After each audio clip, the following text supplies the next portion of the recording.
आणि आता बातमी आहे रायगडातून ताम्हिणी घाटात खासगी प्रवासी बस उलटली आहे तर कोंडेथर गाव हद्दीत अपघात झालाय आणि या अपघातात दोघांचा मृत्यू झाल्याची माहिती आहे तर 55 जण जखमी झालेत। महाड माणगाव मधून रुग्णवाहिका घटनास्थळाकडे रवाना झाल्या होत्या तर जखमींना उपचारासाठी रुग्णालयात दाखल करण्यात आलेले आहे।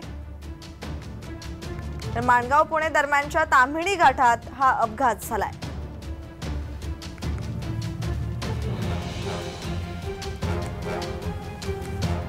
तर ताम्हिणी घाटात खासगी प्रवासी बस उलटली असून कोंडेथर गाव हद्दीत हा अपघात झालाय तर अपघातात दोघांचा मृत्यू झाला असून 55 जण जखमी झाल्याची माहिती समोर येते। तर महाड माणगाव मधून रुग्णवाहिका घटनास्थळी पोहोचल्या होत्या तर जखमींना जवळच्याच रुग्णालयात उपचारासाठी दाखल करण्यात आलेला आहे। तर कोंडेथर गाव हद्दीत हा अपघात झाला तर माणगाव पुणे दरम्यानच्या ताम्हिणी घाटात हा अपघात झाल्याची माहिती आहे। तर पोलीस या सर्व प्रकरणाचा अपघाताचा तपास करत आहेत।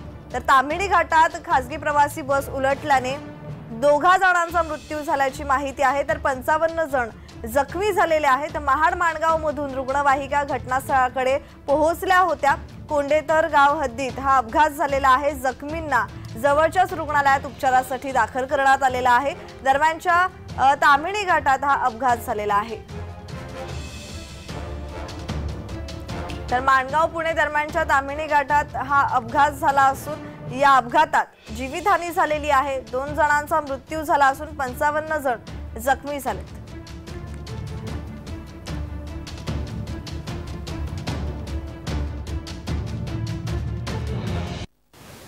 सकाळी साधारणतः 6:45च्या दरम्यान खाजगी बसला पुण्याकडून येणारे सर्व प्रवासी हा अपघात झालेला आहे। यामध्ये तात्काळ पोलीस स्टेशन, रेस्क्यू टीम, इतर सर्व बचाव कार्याच्या माध्यमातून सर्व जखमींना बाहेर काढून उपचारार्थ माणगाव उपजिल्हा रुग्णालय येथे पाठवण्यात आलेले आहे। यामध्ये एकूण प्रवासी 57 होते, त्यापैकी 2 महिला मयत आहेत आणि 55 लोक जखमी आहेत। तर याचाच आढावा घेतलेला आहे आमचे प्रतिनिधी अजेश नाडकर यांनी। पाहूयात। माणगाव नजदीक ताम्हिणी घाटात एका खासगी बसला भीषण अपघात झाला आहे। मी सध्या त्याच ठिकाणी आहे। आपण दृश्यांच्या माध्यमातून पाहू शकता पुण्याहून हरिहरेश्वरला निघालेली एक खासगी बस 57 प्रवाशांना घेऊन जात होती आणि त्याच दरम्यान ताम्हिणी येथील कोंडेथर या गावाच्या ठिकाणी या बसला अपघात झाला। या अपघातात जवळपास 50हून अधिक प्रवासी जखमी झाले आहेत तर 2 महिलांचा जागीच या ठिकाणी मृत्यू झाला आहे। घटनेची माहिती मिळतात माणगाव पोलीस असतील किंवा स्थानिक बचाव कार्याची टीम असेल या ठिकाणी तात्काळ पोहोचले आणि जी जखमी आहेत त्यांना माणगावच्या उपजिल्हा रुग्णालयामध्ये दाखल करण्यात आला आहे। अजेश नाडकर, जय महाराष्ट्र न्यूज, रायगड।